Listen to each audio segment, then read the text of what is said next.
So, ladies and gentlemen, we are now seeing the real impact of this government shutdown. And it's not the politicians feeling it. It's federal employees like TSA workers. Airport lines, we're seeing them pile up across the country. Workers still aren't getting paid, and some are now depending on donated food just to get by, ladies and gentlemen. And yet somehow the Democrats responsible for this are still playing games in Washington. And so we're going to break it all down. As always, if you enjoy the content, go ahead, smash that thumbs up button. That's the best way to let me know. Stay locked in with future videos when they drop. Subscribe and make sure you have notification bells turned on for the channel. Let's get into it. Well, if you looked at this from inside the terminal, from just a passenger's perspective, as we're doing right now, things look totally normal. Business as usual Friday night, opening and closing the security checkpoints to coincide with the flow, the rush of the Friday evening traffic here. But if you look behind the scenes, especially the place where those TSA employees' professional and personal lives meet, we did, and we were able to see signs that things are far from normal today.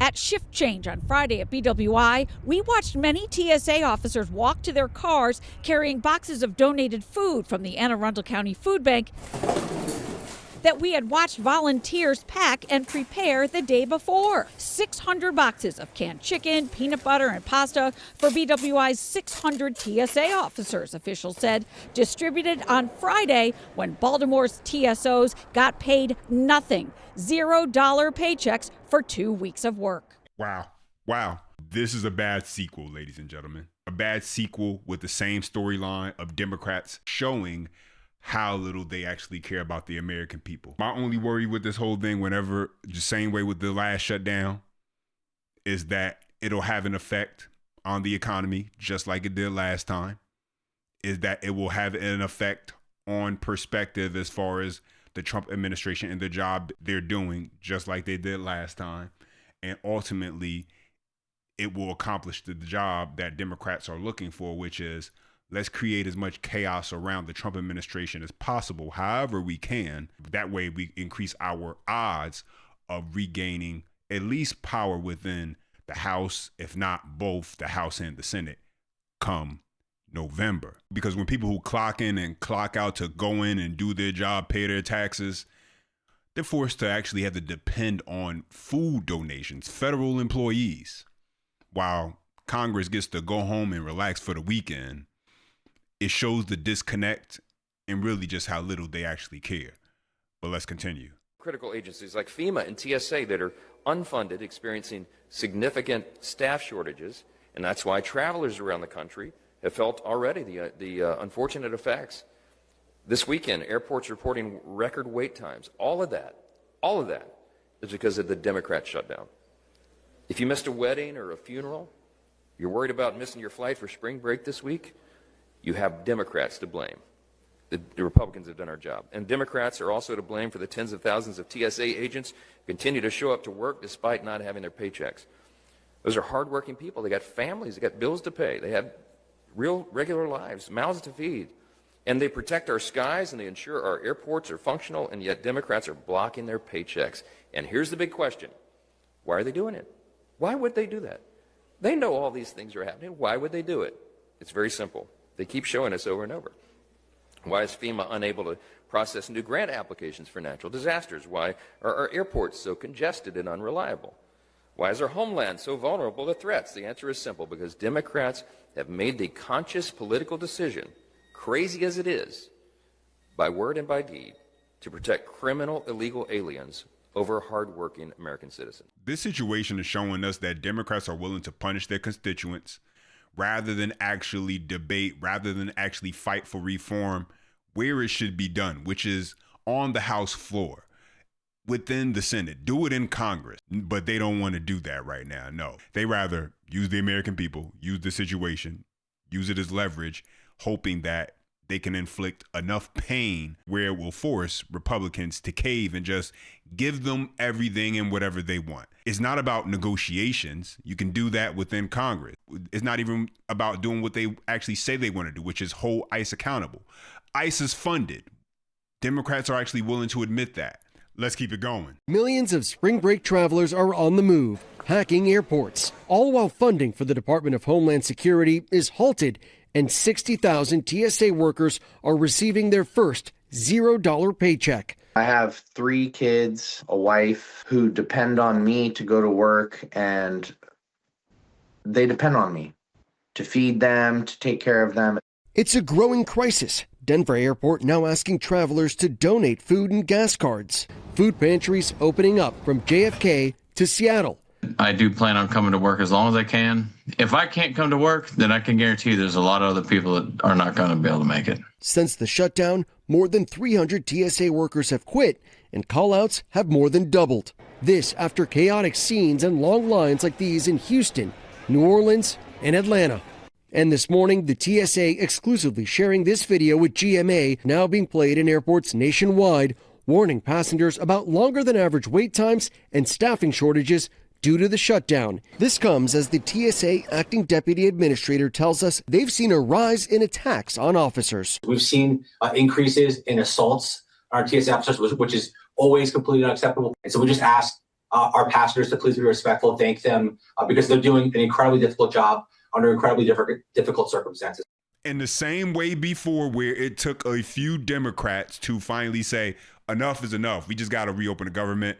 And if we can get something going with the ACA subsidies, we can. If we can't, then we can't. But we can't keep on putting the American people through this. It's going to take that once again. It's going to take it once again because right now we're going down the same path. But this is also part of the bigger problem right now where DHS is not funded. And we've had, 4 different terror attacks across the country where we talk about New York, Texas, Virginia, Michigan. All not that far apart as far as when they occurred. And so nobody on the ground level wants excuses. They want actions, but Democrats are short on action, but heavy on excuses. Take a listen. Democrats are saying Republicans aren't willing to move. Republicans say Democrats are the reason people are waiting in long lines at the airport, and now concerns about who's getting paid and what that looks like inside DHS. Do you think Democrats need to find a way to come to an agreement with the Republicans on that so it can be fully funded? I think we've been spending around $1 billion a day on a war of choice while we don't have DHS, the primary agency that's focused on Homeland Security, funded. This is not how government is supposed to work. How government is supposed to work is that people's taxpayer dollars should be going towards making sure that they are safe, that their prices are coming down, that opportunities for them in this country are being protected and supported. And that's not what is happening. So let's break this down because Governor out of Maryland, Westmore, he's talking out of both sides of his you-know-what. He really is. Even if we give him the benefit of the doubt with the whole $1 billion a day, I got a question. What that got to do with DHS? They got their money already. He talking about it as if they could stop that. They can't. They got their money. They fund it. They said. That's not changing. And so Democrats presenting as if they're using funding as leverage when they know they can't affect the funding is laughable. And that's why this whole shutdown is just one big political stunt right now that the Democrats are pulling. Let's move past that guy. DHS secretary, former DHS secretary, speaking about how this should be bipartisan, funding the government, making sure you keep the lights on at bare minimum. Take a listen. 4 terror attacks in the last couple of weeks alone, 2 just yesterday. Yep. We were talking about this earlier. Does it feel to you that something has changed in these last couple of weeks? You yes. Can feel it. What is it? It does. I believe we are in a heightened threat environment. Most likely because of events in the Middle East. Iran is a state sponsor of terrorism.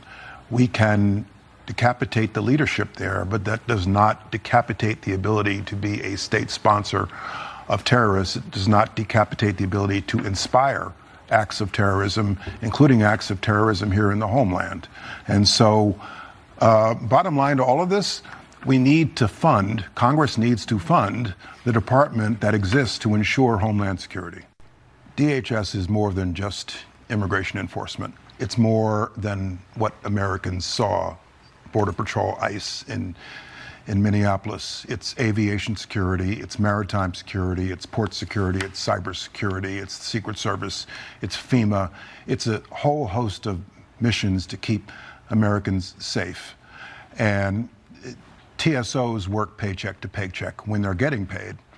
Morale traditionally in TSA is low, and these are the people we pay to look for bombs on the airplane you and your family are about to get on.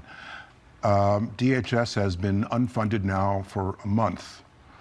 We have to get out of the business, and this is a nonpartisan statement.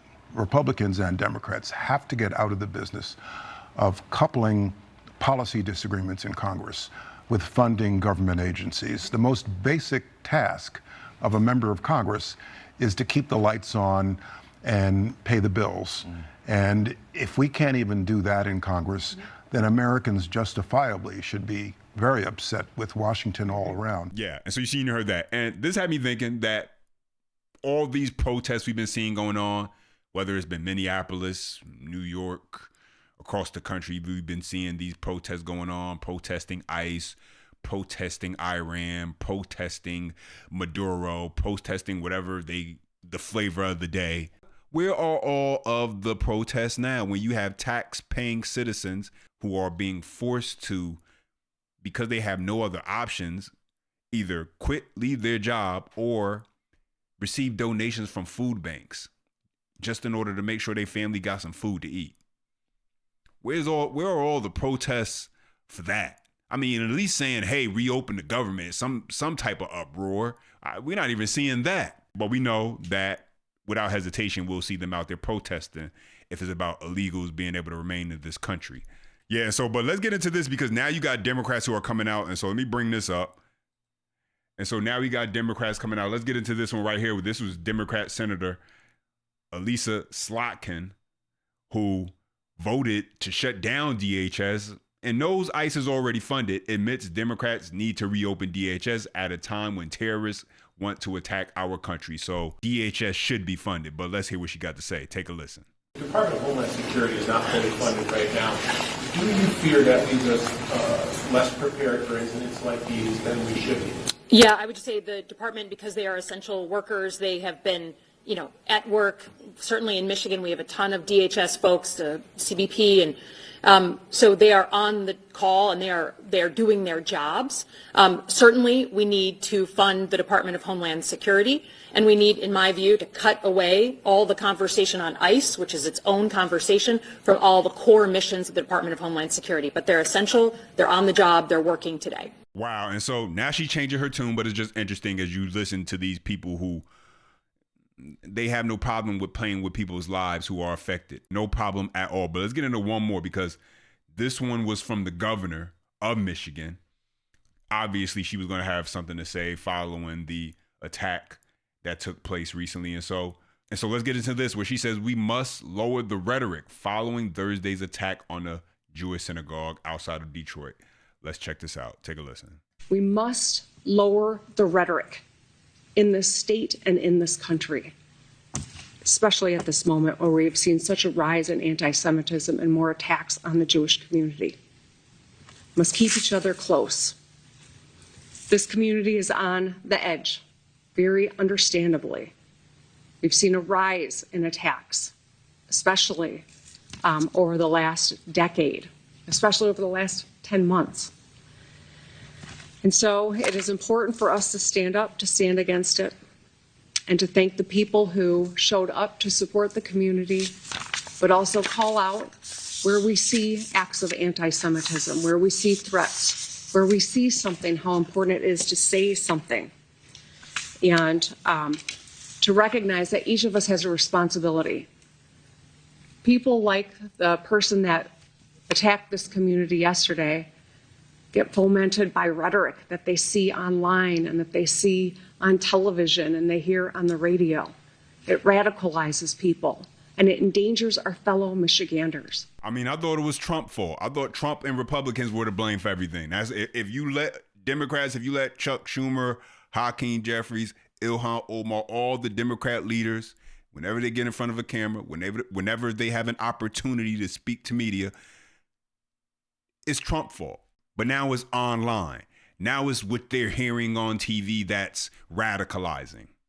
Give me a break. It's Democrats who have been putting batteries in the backs of whoever will listen and believe their lies that have us where we are. And now they want to say, well, online rhetoric. Oh, TV.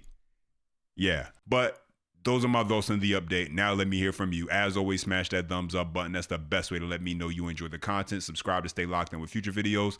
And as always, until next time.